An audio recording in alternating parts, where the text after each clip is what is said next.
جو قوتیں ہمیں کنٹرول کرتی ہیں، جن کے باغ ڈور ہمارے ان کے ہاتھ میں ہیں، فیصلے تو وہ کریں اور منہ ہمارا کالا کریں، اور ہم دیوالیاپن سے بچنے کے لیے بھیک مانگ رہے ہیں۔ یہ صرف اس لیے ہم یہاں کمزور بیٹھے ہوئے ہیں کہ ہم نے ہر مرحلے پر کمپرومائز کیا ہے، ہم نے اپنے اصول پہ سمجھوتے کیے ہیں، ہم نے اپنی جمہوریت بیچی ہے، ہم نے اپنے ہاتھوں سے اپنے آقا بنائے ہیں۔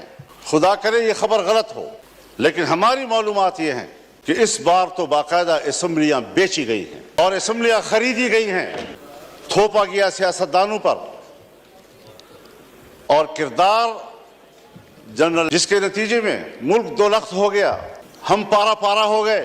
اسی مینڈیٹ کے ساتھ اس وقت دھاندلی کیوں تھی اور اسی مینڈیٹ کے ساتھ آج دھاندلی کیوں نہیں ہے؟ بیوروکریٹس فیصلہ کرتے تھے آج وزیر اعظم کون ہے تو کل وزیر اعظم کون ہے۔ السلام علیکم ناظرین کرام، آپ کو مکمل ویڈیو دکھاتے ہیں۔ مولانا فضل الرحمان نے رمضان کے بابرکت مہینے میں قومی اسمبلی میں پہنچ کر اسٹیبلشمنٹ اور اس وقت کی حکومت کو ناکوں چنے چبوا دیے۔ مولانا فضل الرحمان نے کہا کہ اس مرتبہ اسمبلیوں کو بیچا اور خریدا گیا ہے۔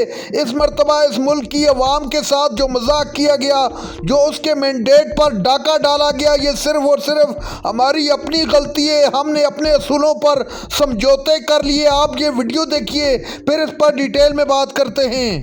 اس بات پر سنجیدگی سے غور کیا جائے کہ ہمارا ملک آج کہاں کھڑا ہے۔ ہم نے یہ ملک جس جمہوری انداز کے ساتھ برصغیر کے مسلمانوں کی تائید سے حاصل کیا، ان کی قربانیوں سے حاصل کیا، اس ملک کے قائم ہونے میں نہ بیوروکریسی کا کوئی کردار ہے اور نہ ہی اسٹیبلشمنٹ کا کوئی کردار، لیکن اس بات کو سوچا جائے کہ آج عوام کہاں کھڑے ہیں اور اسٹیبلشمنٹ کہاں کھڑی ہے۔ کیا وجہ ہے کہ مسلسل ایوان پر سوال اٹھایا جا رہا ہے، ہماری عوامی نمائندگی پر سوال اٹھائے جا رہے ہیں۔ کیا یہ عوام کے نمائندہ پارلیمنٹ ہے یا یہ اسٹیبلشمنٹ کا ترتیب دیا ہوا پارلیمنٹ ہے؟ اس سے کب نکلنا ہے ہم نے، یا مزید دھستے چلے جانا ہے؟ یہ ملک جس میں حکومت محلاتی سازشوں کی بنیاد پر بنتی تھی اور ٹوٹتی تھی، بیوروکریٹس فیصلہ کرتے تھے آج وزیر اعظم کون ہے تو کل وزیر اعظم کون ہے۔ ایک زمانے میں ملک کے ایک صدر مملکت نے اپنے دور حکومت میں 5 وزیر اعظم تبدیل کیے، بڑی مشکل کے ساتھ، عوام کی جدوجہد کے ساتھ اس ملک میں عام آدمی کو ووٹ کا حق ملا، پارلیمانی طرز حکومت پر اتفاق ہوا، الیکشن ہو گئے سن 1970 میں، جسے آج ہم بطور مثال پیش کرتے ہیں کہ انتخابات کو بطور مثال پیش کرنے کے بعد کیا اس کے نتائج پر بھی ہماری نظر ہے، جس کے نتیجے میں ملک دو لخت ہو گیا، ہم پارا پارا ہو گئے۔ قائد اعظم نے جو قوم کو موٹو دیا تھا، اتحاد، تنظیم اور یقین محکم، وہ کہاں رہا؟ قائد اعظم کا پاکستان کہاں ہے آج؟ شاید تاریخ اس کے حقائق سے پردہ اٹھائے گا۔ تاریخ معاف نہیں کرتی کسی کو۔ تھوپا گیا سیاستدانوں پر، اور کردار جنرل آغا یحییٰ خان تھا۔ حکومت کو چلنے ہی نہیں دیا گیا، پھر ماشاءاللہ پھر ہم کچھ سنبھلے تو پھر ماشاءاللہ سوچنا یہ ہے کہ اسٹیبلشمنٹ ہمیں جو نتائج مرتب کر کے دے،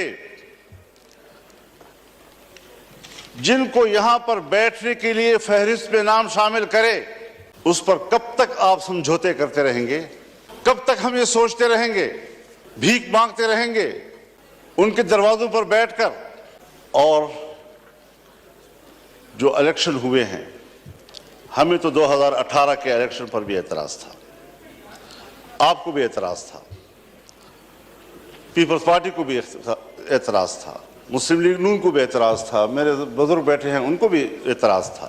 اس وقت بھی تو مینڈیٹ تقریباً وہی ہے، کچھ تھوڑا آگے پیچھے۔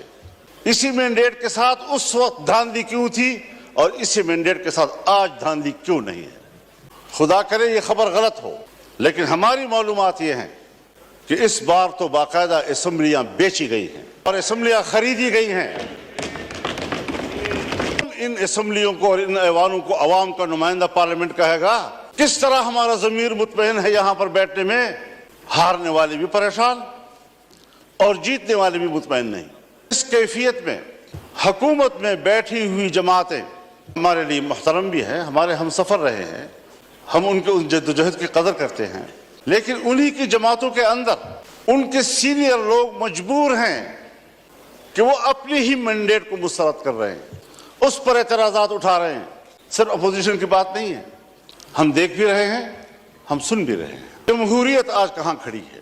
یہ صرف اس لیے ہم یہاں کمزور بیٹھے ہوئے ہیں کہ ہم نے ہر مرحلے پر کمپرومائز کیا ہے، ہم نے اپنے اصول پہ سمجھوتے کیے ہیں، ہم نے اپنی جمہوریت بیچی ہے، ہم نے اپنے ہاتھوں سے اپنے آقا بنائے ہیں، اور جب ہم ہی اپنے ہاتھوں سے اپنے لیے آقا بنائیں گے، یہی ہوتی ہے آخرت کی نشانی کہ جو آپ کے ماتحت ہونے چاہیے تھی، جو آپ کے حکم پر چلنے چاہیے تھے، وہ آج ہمارے آقا اور ان کے حکم پر ہم چل رہے ہیں۔ ہم یہاں پر ایک قانون پاس نہیں کر سکتے، ایک ہی دن ہم آزاد ہو گئے۔ آج وہ دنیا کی سپر طاقت بننے کے خواب دیکھ رہا ہے اور ہم دیوالیہ پن سے بچنے کے لیے بھیک مانگ رہے ہیں کہ ڈیفالٹ نہ ہو جائیں ہم لوگ۔ یہ کس کے ہاتھوں؟ کون ذمہ دار ہے اس کا؟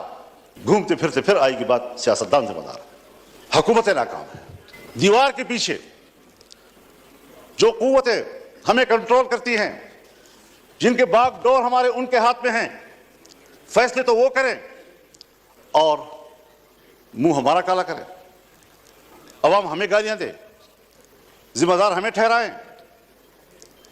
یہ کون سی سیاست ہے؟ ہم کہاں اس ملک کو لے آئے ہیں کہ آج آپ کا ایک ایک بچہ 25 کروڑ آبادی کا وہ 2 اور 3 لاکھ تک کا مقروض ہو چکا ہے۔ خوش ہوتے ہیں IMF نے نیا قسط جاری کر دیا، نیا قسط 1 لاکھ 1.5 لاکھ کا 1 ارب 1.5 ارب کا ہوتا ہے، لیکن آپ کو قرضے کتنے دینے ہیں؟ ناظرین کرام، آپ نے ویڈیو دیکھی۔ مولانا فضل الرحمان نے ایک مرتبہ پھر سے حکومت اور اسٹیبلشمنٹ کو دن میں تارے دکھا دیے۔